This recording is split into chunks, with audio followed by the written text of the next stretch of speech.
Ah!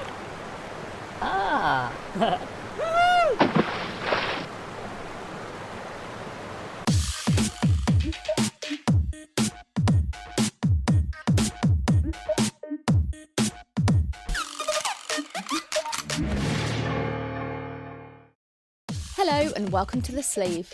This week our interviews take place at Gallery 8 at the Private View of Fragile, a major solo exhibition by Dan Baldwin. This British artist has not only collaborated with Alison Mosshart of The Kills and worked with brands like Max Factor, his work is also collected by the likes of The Prodigy. But that's not where the collision of arts ends though. Pat Magnarella, a music industry legend, perhaps best known for managing Green Day, also happens to manage artists like Dan. As well as finding out about the fantastic work on display, I wanted to know more about their working relationship. Okay, so we're at Gallery 8 for the casual private view tonight. Yeah. So tell me about the posh one that happened last night. Oh, last night was more of a kind of a VIP and buyers night, so it was a strict door, Tonight's more of tonight is collectors and friends, it's not just friends, but we couldn't do it all in one night, so because of the space, we had to slightly restrict it. So, last night was more the buyers and the celebs. Tonight's more the friends and the families. Oh, you're telling me? I don't want to talk about many families, don't mind. You're telling me that you were sandwiched in between Antle Deck and Holly Willoughby. Yeah, Holly was here with and Deb was hoping to come, but he was in Rome. And we had some great guests from Frank Lampard, Chelsea and his wife, and just loads of good people. That's enough, isn't it? Yeah, that's good. Lots of good people. How do you cope with that, the schmoozing and the kind of celeb thing, the pats in the face? Is that a weird thing to deal with as an artist? I'm just in the broom cupboard until it's over. You can't get away. I'll just escape out the back door. No, it was the first opening of mine that I didn't drink alcohol. And in the past, you'd have a beer to kill your nerves, and you'd have another beer when you got there, and you'd be on your fourth beer. After an hour or two, you're thinking, I've got to, focus. Last night, the difference I think now is that I just felt super confident. I didn't feel like I needed to drink, so it was really refreshing just to drink water and just to speak to everyone who came. And yeah, it was a good night. It's just super intense because for me it's 4 hours of, there's people there that have been buying my work for 5 years, or people there that you haven't seen for 2 years that might be buying a piece, and you want to give everyone a bit of time, but you feel like, I'll be there in a minute, okay, I'll see you in a minute, and that's all good, it's work, so. What was the piece that drew the most attention, that people were circulating around the most again? Last night everyone went for the tile piece in the front gallery here and the gold leaf painting. And then these two pieces were very popular last night. I think they, in the last half hour, maybe sold.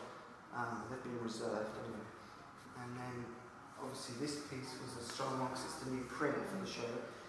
And the abstract, everyone, because it's so different to my normal kind of more figurative work. So. I was saying to someone earlier, although it's maybe more simplistic, it's not because the balance is just so, and doing those little slight quirks in it, it's harder than it looks. Well, that's because the grid is formed by ink, so the ink flows, it creates its own path, it creates its own channel, and then what I do is mix 100 tones, so that's my only brief, to mix 100 tones of colour, and then to use them equally in the piece, however I want to. So you see all the purples are together, all the blues are together.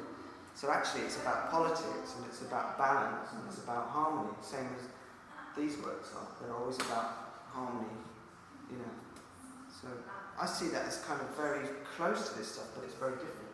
It's totally abstract. But then there's the politics and harmony of colour, putting colours together, so that's my favourite thing, really, colour. How do you know, though, when you're done? Is it an instinct thing, the balance is right, we can move on from that one, or do you have to go to other people and say, what do you think, is this done now? It's a very carefully controlled balance. So I'll bring the painting into my bedroom, and I lie in bed, and I'll just look at it for for an hour, and I'll think, is it right? You know, does it need any more? And then it'll just be the selection of maybe some objects and some fine detail. So in this piece, you know, the last bits would have been the little baby and the little prayer book, you know, and the toys. Before that, it would have been the gold leaf and the silver leaf and the crucifix, and that normally comes last, you know. So, and then you just look at it and you think, that's there, leave it now, you know. In terms of these objects, these 3D pieces, where do you store all of it? Is it in chaos, or are you organised in little compartments and trays? It's a sort of ordered chaos. Okay. You know, what I do is I collect objects because I'm attracted to them. They sit on my shelf and I think about them, you know. So this monkey skull here is the same monkey skull here that we've cast in clay. And, you know, there's objects on here that I'm just kind of always collecting objects and images, and then it's up to me how I use them. So they'll sit maybe for years, and then the right piece will come along and I'll think, okay, we want this, this is feeling right, you know. So. When do your ideas come to you? Are you someone that's got a notepad by the bed and you think, oh, I've got something, I'll write that down and I'll deal with it in the morning, or do you have to get up right then and start doing it? Yeah, usually at night time is when you get those ideas for a piece, and quite often there's no notepad or anything. I must remember that, you know. It might just be something like copper leaf, or you know, just usually when you're most relaxed at night, you get those thoughts. But yeah, I'm a list maker, I'm a scribbler. You know. You've always been a doodler. Doodler, yeah. I've always doodled. When did you realise your doodles had something that other people might find interesting, and they weren't just like most of our schools would do all the time? I started a book called Evil and Sick and Need Help when I was I first moved to Brighton, and it was a separate project to my paintings, and it was a way of putting all my kind of dark, messed up doodles together, and they had no explanation. It was just called Evil and Sick and Need Help. Make of it what you like. And, you know, then that kind of crept into the work, and when I'm on the telephone, I'm always doodling. And then I started mounting them, and then I started actually sold some telephone doodles, like 90 telephone doodles. But it's not really linked to that. I scribble and doodle a lot in my work. But so you'll have that. Like some parts are totally just, you know, spontaneous. There's always that scribbly, childish aspect to the work, you know. Yeah. How do you cope then if you've got an object, say your ceramics, where you don't have control over the whole process? You've got to wait and get your Sicilian team to do those bits. Yeah. How do you cope with that aspect? 'Cause with this you can add bits whenever you fancy, but with that you can't really do that. It's an interesting question because I'm handing over, you know, we're working together on the ceramics. So we build, he'll build the pot, and then I'll come in when it's still wet. So I'll say what I want to do on the pot. Not the design, but with the 3D elements, you know. So I've got about 75 objects now ready to cast in clay. So I'll have them all laid out, and we'll have a pot that's leather hard. That's what it's called, leather hard. So it means you can still work on it. So I'll say, okay, let's try that British rose, or let's try that knife, okay. And I'll be thinking about the piece, and I'll be just spontaneously letting it build up, you know. So I'll say, okay, let's have some bullets in there, let's have the heart, and then from that we'll think, wow, why don't we try the top? Or we sort of play with it and let it evolve, and then Roberto fires it, then it comes out, and then I take it back, I paint it, Roberto glazes it, I take it back, I do the gold, I do the copper, the platinum, the photography, goes back to the studio, and then another 24 hours later it comes out. Is it okay? It's okay. You know, so it's like, yeah, I mean, he describes it as Formula One, so he's the engineer and I'm the driver, you know, so we kind of have a relationship based on respect and trust, and we've developed that now for 3 years, you know, so it wouldn't necessarily work with everybody, but it works with us, because I respect him, he respects me, and he was very close to giving up ceramics before he met me. So we've got this kind of relationship that's working very well, because I'm not a potter, but I was making pots for 6 years before, I met Roberto, painted pots for 6 years. So I'm very fortunate that I've met him, and he's equally sort of glad that he's met me, You've made it exciting for him again, something new. Yeah, definitely. I think it's rekindled his passion for clay again, because it's like, wow. Because I'm saying, okay, look at this hand grenade, can we cast that in clay? And he'll say, of course. So I'll say, what about this human skull? Can we cast that in clay? And he'll say, let's try it. And I'll think, wow. So okay, that could be a lid. Okay, let's put a bear on top, or let's build it up. And I've got the ideas, and I'm very experimental. And he's the technician. He knows the science of clay. I've done that at art college 20 years ago, but I'm not a potter. But it works very well as an extension of my other pieces. So yeah, it's an exciting kind of journey with him. In terms of getting frustrations out through art, with this you can work into it, you can scratch, you can do that, but with these fragile pieces you can't do that. So do you get the same ideas? You can, before they're fine, you can hack them and make holes in them and kind of attack them and carve them. Like we've done pots with love hearts cut into them, peepholes. So there was one with a keyhole, and you look through it and there was a love heart. And there's other pots where I've written Smith's lyrics and weird quotes and Bible quotes into the clay. So you can, but once they then are fired, they become quite fragile. And then, that's over. But with the paintings, all the way, you can be quite aggressive with the painting, especially on wood. These are on wood, whereas these are on canvas. Now, some people describe your work as unsettling because of some of the imagery. Yeah, I read a review. But would you say you've got a dark personality, or do those kind of dark concepts come out on the artwork and generally you're quite happy to go up you go? I don't see it as about death, I see it more about life. But within that, you've got innocence, you've got beauty, you've got nature, you've got love, you've got politics, you've got symbolism, religion, war, and everything connects.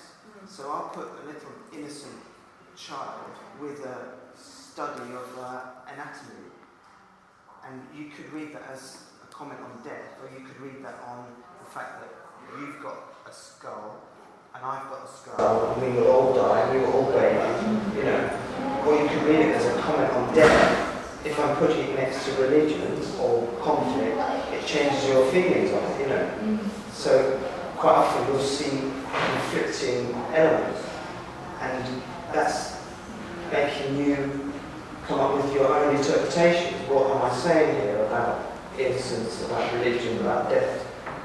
But people also describe them as being dreamlike, or nightmarish. I prefer dreamlike, but because I want them to be open to your own interpretation, and more about life. It's like lyrics in songs. Some bands leave them open so people can digest them in their own way. So I guess it's the same. Yeah, I think you have to be a little bit ambiguous and let people read their own interpretation, because I don't want to preach any heavy message. I want to sort of flirt with the meaning. So I'm using little elements of war next to little elements of innocence, and I'm letting you make up your mind what I'm saying. But like this piece, Faithless, you've got this figure representative of faith, and he's flying off, and he's leaving this post-apocalyptic vision of, this kind of nightmare behind, and the church is on fire, and we've got, this sort of animal strung up bleeding. It's like he could be seen as leaving Earth, faith's gone, or he could be arriving to come save the day. And people don't know which way I'm taking it. People think I'm religious. People don't know if I am or if I'm not, because I use iconography in my work. So there's always this edge between what I'm saying, life, death, good, bad, love, hate, war, So that's when a piece works, when you've got that edge between everything. You keep looking at it. Yeah. Would you ever directly ask to someone if they said, can you tell me exactly what you meant by that, or would you say, no, something is, no, I'm not telling you? It's not always that easy to say. I mean, there was a piece of years ago that was very great. I mean, pieces take on their own feel. You know, happy. What can you say about that? It's just an exercise in colour therapy and harmony. There's a piece in there called The Pleasure Seekers, and it's more figurative, but it's still quite dreamlike, you know. These are a bit more allegorical, they're very musical, they're kind of somewhere between abstraction and figurative. There's no perspective, you know, so every piece, it can go in many directions. I want to ask you about your relationship with Pat. Now, how did that come about in the first place? Fortunately, it was about 5 separate events that led to it. One of them was a charity event I had donated work to last year, the Saatchi Gallery, and Roger Klein had seen the work. And then a collector of mine in London, he's the head of Atlantic Records in London. The guys had seen my work in his office. And then Roberto Club works in the club, and again, so plus I've been in the same gallery that Charlie Baker was working with. It's about 5 separate things that kind of led to this point. And and then Roger Klein had been checking my work and he liked it, he spoke to a few people, and we had a meeting, and then Pat came over. And, it's been only about 6 months really. This is the first sort of show. Hi Pat. Pat's just walked in. Just talking about Pat. Sorry. So when Pat and you discussed maybe this collaboration, was there any part of you thinking, will this work? Will this be a good narration? Will the music element work for you? I felt very confident that it would work, because obviously I'd seen what Pat and Roger had done already, but you know, the way that you promote a band, I think is very similar to how you could promote an artist, because I'd crossed over into fashion and music with my art already, and I'd been working in galleries before, but ultimately it's about promotion and getting people to see your work, and I think that it lends itself perfectly to art, really, doesn't it? Yeah, for sure. I mean, our whole approach has been, when we started this thing, was, you know, artists are like bands, you know, they need help, or, you know, they want to have the help first, right? You know, so same thing with a band, they have to want to have a manager. So, but, you know, it's kind of the same thing. It's like when you put out an album or you put out a song, you want the world to hear it, and when you create this art, you want the world to see it, not just, you know, a certain section. You want everybody to see it. Or that's, you know, it may sound like a big goal, but that's the goal, right? You want everybody to see your art. You want the world to experience the art. Even if you're not into art, we try to get as many people as we can to see it and appreciate it. You know, a lot of our shows, we have people who've never been to our show before. Yeah. You know, and walk in and go, wow, this is amazing. Wow, I wish I've never done this before. I was outside a gallery in Brighton years ago, and there were these sort of 16-year-old kids outside the gallery, and they were saying, wow, Banksy, wow, I love Baldwin, I love Charlie Baker. You know, they were the kids that probably don't go to art galleries, but they knew what they liked. And I think when you were saying about, you know, if you had 30,000 fans at a concert, they probably, or fans, younger fans, they may not go to galleries and see this, but, you know, they would probably love it. So it's crossing over somehow to this whole massive chunk of people that, you know, and that's another side of it. Yeah, and that's sort of, you know, how this all kind of happened. The first artist we signed was a guy named Logan Hicks from Brooklyn, New York, and he was part of a thing called the Cannes Festival that Banksy did a long time ago. And when we first met Logan, he was doing a show here in London, and Roger and I came over for it, and we went down to the tube station where the Cannes Festival was going on, and you know, it was a Sunday morning at 11 o'clock in the morning, and there was no one in there. And here where you walk in there, and there's all this insane art just on this tube station wall, right? Banksy, Logan, and just a ton of other people.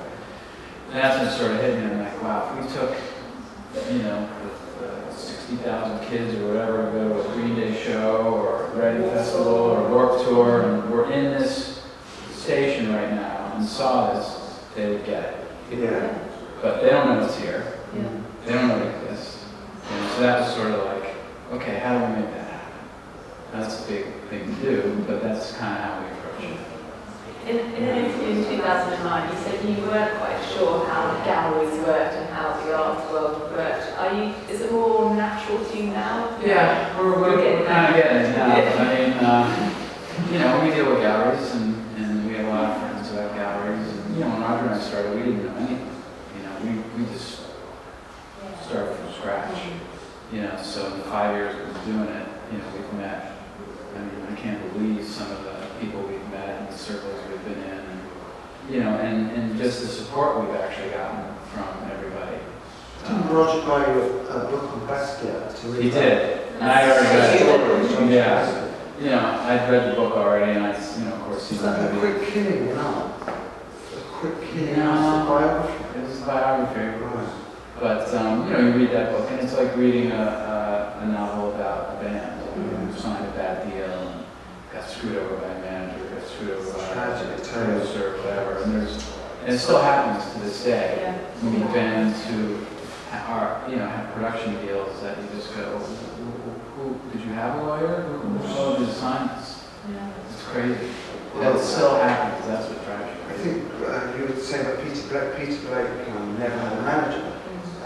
His wife is very much his partner in business as well. And, I think it's been over the years because he's such a lovely guy. He's, been involved in things, and, I think as an artist, someone said to me, what's the difference now in having a manager? I said that there's a feeling of security because ultimately all I want to be doing is focusing on my work. Whereas before I was trying to get with the right gallery in New York or the right gallery in London, and that's incredibly tiring and frustrating and difficult when you're painting, So that's a great feeling just to be able to sort of focus on your work. Yeah, I mean, an artist should be able to just paint, songwriters should just be able to write songs and not have to worry about, all the other stuff because it would be, it's crazy. Is there anything about working with artists that you thought would be the same as working with bands and musicians that's turned out to be completely different? It's put a spanner in your plan. It's nice just working with one person, right? You don't have a band, which makes it a little easier. I think the process is still the same, where, when a band's writing an album, it'll help, they'll ask your opinion on songs, and I think it's the same thing with the art, right? When you're doing a show, you need to love the art, because you have to sell it, you have to market it. And the same thing with a song, you need to be able to love it so you can go out and sell it, because if you don't believe in it, I can't sell it, So it's definitely sort of the same thing. Okay, so you like the art that they've made and you think they do well, but you don't gel with their personality, would you still Never say work. that? Never works. No. So you have to have all those elements. Yeah. You have to love the art, you have to love the person. Yeah. If you don't, it just doesn't work. Yeah. I mean, I've made that mistake before. Okay. I'll never make it. You said to me that you had worked with an artist that was very kind of demanding, and it was just, you couldn't work like that. It was too... It was terrible. Roger got me in that situation. I'll never forgive him. But this is too hard. Sometimes you just gotta go, you know what? You're better off on your own. How are you in being strict with people? Are you kind of about control and say, this is what you're doing? Are you very much, this is the relationship, you tell me what you No, want? I mean, the artist has his vision, right? They create it. I don't create it, but I know what I like. And, for a show, it has to work as a show. And if there's a piece maybe that, we're looking at the entire show, and something doesn't fit, we'll go, no, I'm not really sure that fits, And you know, if the artist goes, you know what, that piece is going into the show, and it usually ends up going into the show. But I'll definitely have an opinion. I think that's healthy. You know, that's the same with making a print. You might have 5 pieces that you like, and then you'll talk to your publisher and they'll say, this one is going to be a great piece. Or you'll say, well, I really love this piece. And, you know, it's just a kind of, you to and fro it, you know. Yeah. So, You know, it's a painting, right, and writing a song or whatever, and sometimes they're so deep into it, they can't edit themselves. Yeah. You know, and that's where we can. yeah, it's good to have that exterior kind of side of it where other people hand it over and then they say, we're going to lose this piece, just trust us, we don't need this piece. And you think, I love that piece, but actually, you're right, we can use that piece, you know. It's enough, you know. So, I mean, this is only our first show and it's been a great feeling, really, to continue. It's an amazing show. It is amazing. Yeah. Even the people I've spoken to just for the half an hour I've been here, they'll be saying the best show is dead done.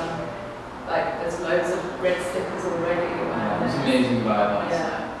Yeah, last night was great. Because you know, it's the first big show in a few years and the work is always moving forward and it's apparent in this show that it is, you know, a different place than it was 3 years ago. You know, it has to always move forward.